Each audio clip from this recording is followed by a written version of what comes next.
ஐயா வணக்கங்க. நீ யாருப்பா?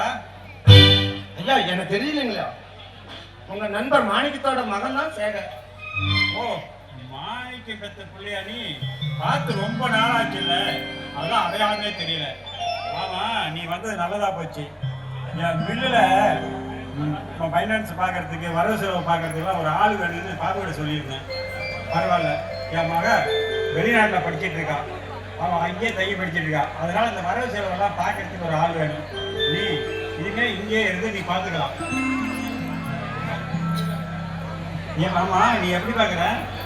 நல்லா இருக்கிறேங்க ஐயா. வேலைக்காக வெளியில போன பார்த்தா எங்க அப்பாவுக்கு உடம்புல சரியில்லாத போயிருச்சு.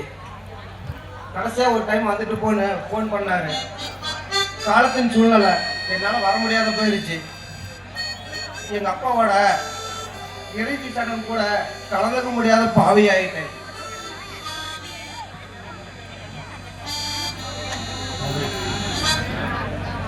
நான் நல்லபடியா மானியத்தை அடக்கம் பண்ணிட்டேன்.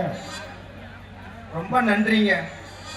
சரி சரி இருக்கட்டும். இப்போ நீ எங்கப்பா தங்கியிருக்க? பாபு சார் தான் எனக்கு அடைக்கலம் கொடுத்து வச்சிருக்காரு. இங்கேயே அரவணை மாதிரி வீடு இருக்குது. இனிமேல் நீ இங்கேயே தங்கிக்கலாம். நீ அவனும் ஒரு கபடி அவன் சேர்ந்து இருக்கிறது உனக்கு அவன் சரியா இருக்காது.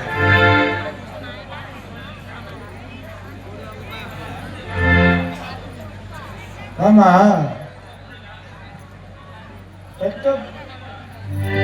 நிலவரம் தெரியும். அவன் நல்லவனா? நீ அவன் வேலைக்கு போய் பாரு. சரிப்பா, நீ குளிச்சுட்டு சாப்பிட்டு ரெஸ்ட் எடு. நான் சொல்ல மறந்துட்டேன், நாளைக்கே உன்னுடைய பெட்டி படிக்கலாம் எடுத்துக்கிட்டு நீ இங்கே வந்து தங்கிக்கலாம். சரிங்க ஐயா.